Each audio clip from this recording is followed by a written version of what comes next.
US budget deficits are exploding like never before, and unfortunately, that's only the start of our problems. I want to take you through this article and break it down, but also show you how much of a mess our economy is and how the hammer is about to drop, backed up by data. You need to make sure you prepare yourself for what's about to come.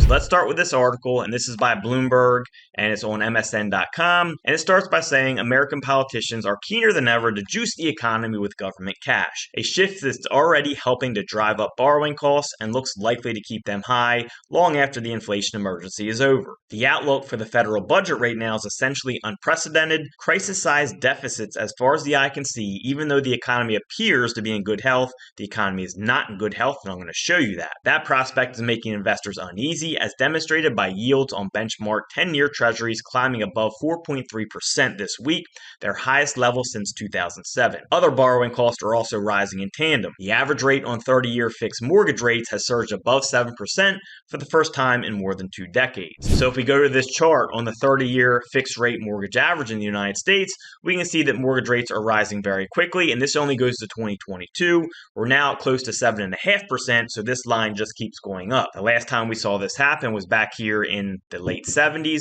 where we hit a recession in 81, then also a big recession in 82.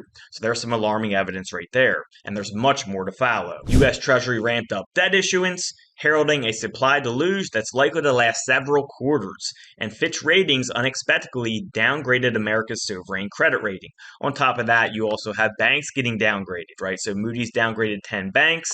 The 10 lenders being affected are right here. Also, 6 banks with ratings under review, and 11 banks with negative outlooks, and that includes PNC, Capital One, and Citizens Financial Group, all very big banks. In addition to that, S&P followed and downgraded 5 U.S. banks following Moody's lead, so the banking sector is starting to get in more and more trouble as well. In a strong economy with low unemployment, American politicians really have no impetus to think they need to change anything, says Oksana. Number one, we're not in a strong economy.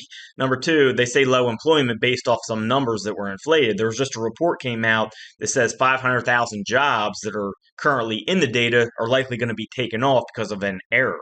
And this guy, Oksana, is the head of market strategy for alternative fixed income at JP Morgan Asset Management. He says you have a tremendous amount of fiscal spending, an unprecedented amount in non-war times. I agree with that for sure. There are a lot of factors coming together to push long-end rates higher. The consequences stretch beyond the $25 trillion treasury market. American housing is now less affordable than any time since the 1980s, and it will become even less so if rising yields on U.S. government debt pull mortgage rates above 8%. So they're currently around 7.5%, and they keep rising quickly. On top of that, the commercial real estate sector is in some serious trouble as well.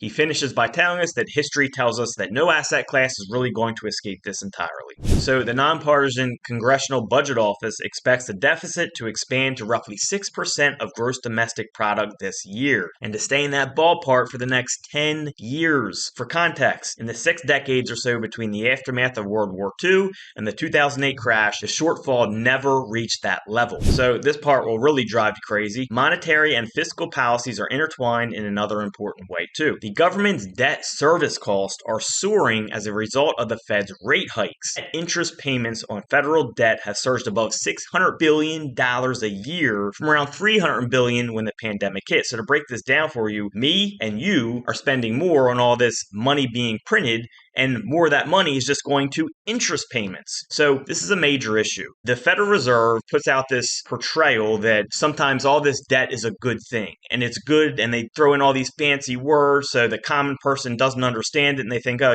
this is beyond my understanding, and they do it on purpose. See, what happens is when the Federal Reserve is printing money, the banks profit and Congress benefits. The banks profit because they make money off all the interest payments.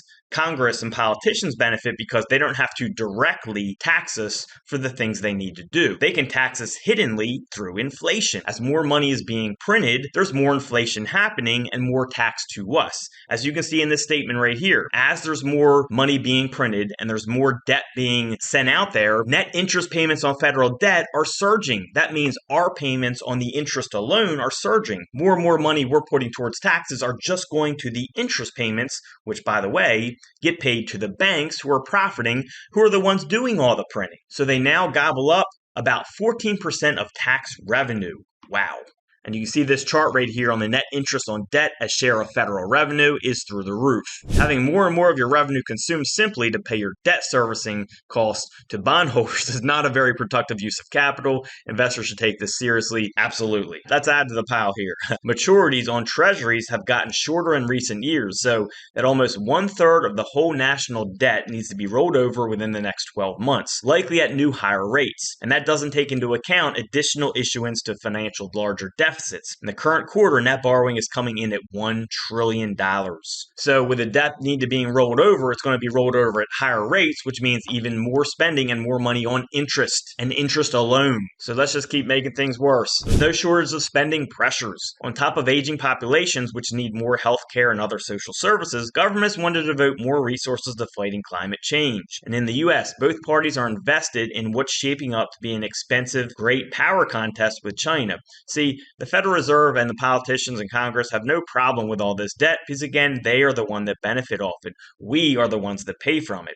The problem is that the common person doesn't understand that the way we pay for that is through the hidden tax of inflation. So they finish by saying, economists have been raising the alarm over the level of U.S. debt for decades, arguably undermining their case with vague and premature warnings of doom. So they're not the only ones that have been raising the alarm over the level of debt for decades. Our founding fathers tried to warn us of this hundreds of years ago. So I want to show you this article, and we start with George Washington, and he wrote to Thomas Jefferson on August 1st, 1786. Paper money has had the effect in your state that it will ever have, to ruin commerce, oppress the honest, and open the door to every species of fraud and injustice. Paper is poverty, Jefferson in turn observed in 1788. It is only the ghost of money and not money itself. In 1817, the author of the Declaration of Independence wrote that paper money's abuses also are inevitable, and by breaking up the measure of value, make a lottery of all private property. Again, our founding fathers were trying to warn us to stay away from a fiat currency or paper money,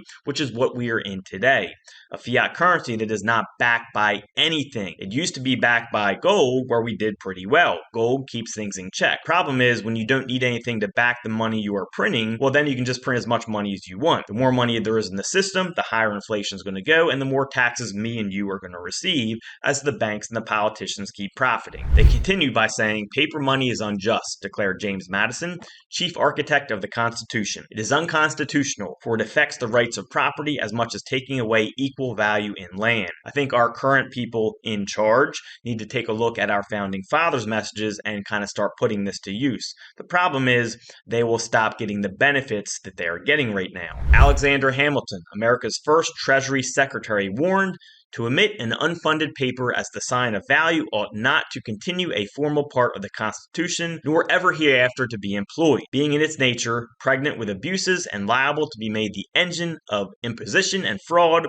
holding out temptations equally pernicious to the integrity of government and to the morals of the people. As you can see, the founders recognized the perils of legal tender paper money, which coerces people to accept something that may be inherently worthless, as this is the case with our paper money today. And that's coming from Lawrence Parks, who is the executive director of the Foundation for the Advancement of Monetary Education, or FAME, in New York City. So our founding fathers learned all this from the Revolutionary War, where money printing went through the roof. They increased the money supply by about 5,000% over a 5-year period. It led to massive inflation, major problems, and when they went back to a gold standard, which evened things out, things repaired quickly, right? So here's the problem. When you print all this money, you keep kicking the can down the road, right? Like a problem comes up, you print money to fix the problem, it kicks the can further down the road. But the problem with that is the problem gets bigger, right? So the crash is going to be bigger.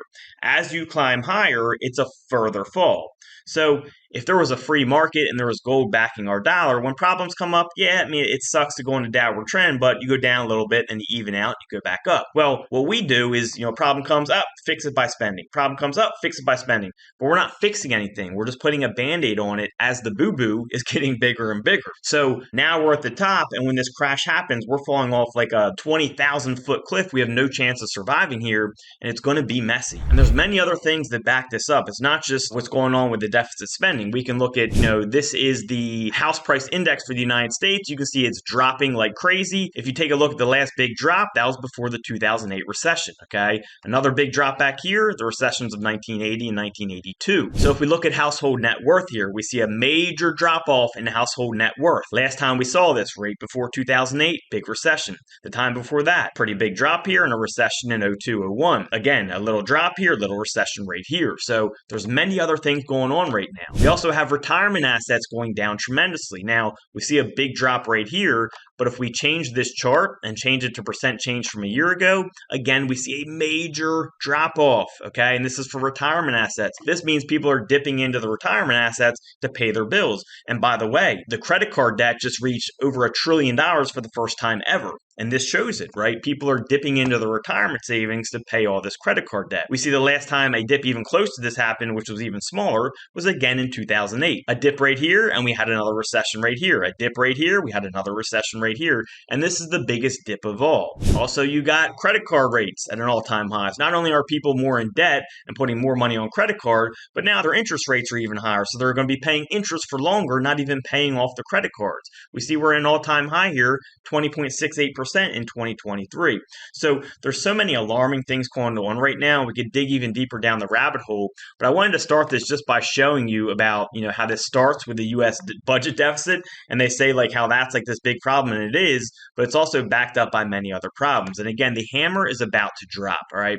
Now, you want to make sure you're positioned correctly. I recommend you really educate yourself on where you want to be invested, right? I'm a big proponent of precious metals, but I'm a big proponent also of investing in the right thing at the right time. There's certain times when precious metals don't have a great outlook, right? Where I bring some of my money out of precious metals and into something else, maybe commercial real estate or, some other type of asset. But right now, I'm pulling money out of sectors and putting it into precious metals because of what's about to happen. Now, if you are ready to invest or you want to talk to someone, I recommend you go to investingingold.com/quiz. I've been in this industry for over 15 years. I know many of the major CEOs of the companies, and I know all the most trustworthy companies. Fill out that 30-second quiz and we'll hook you up with a highly trustworthy company that will be fit to your needs based off the answers to your questions. So at least get some of their free guides and educate yourself on more on why precious metals are a good investment right now. Again, precious metals have always been used to even out things like what's going on right now. And typically what happens throughout history is when this deficit spending is through the roof and inflation is starting to go through the roof, well, there's a major crash and there's a wealth transfer. And many times that wealth transfer is into something like precious metals or specifically into precious metals, which is why I'm a big advocate of precious metals, especially right now. Okay, but again, it's important you invest the right thing at the right time. Now, although I'm putting more money into precious metals right now, what's going to happen is a lot of wealth is going to be transferred there, I believe. And then as it goes way up and reaches its peak, I'm going to pull my money out of precious metals and put it somewhere else. It's a repeating cycle that keeps going on and on. You just have to know where the cycle is. Right now, I think we need to be really focusing on putting our money into precious metals, and that's what I'm doing right now. So, of course, I'm not a financial advisor, but that's what I see going on with the markets. So that was the breakdown of U.S. budget deficits are exploding like never before. This report from Bloomberg. Hopefully you all enjoyed this video. Make sure you like, comment, subscribe, and I'll catch you in the next one.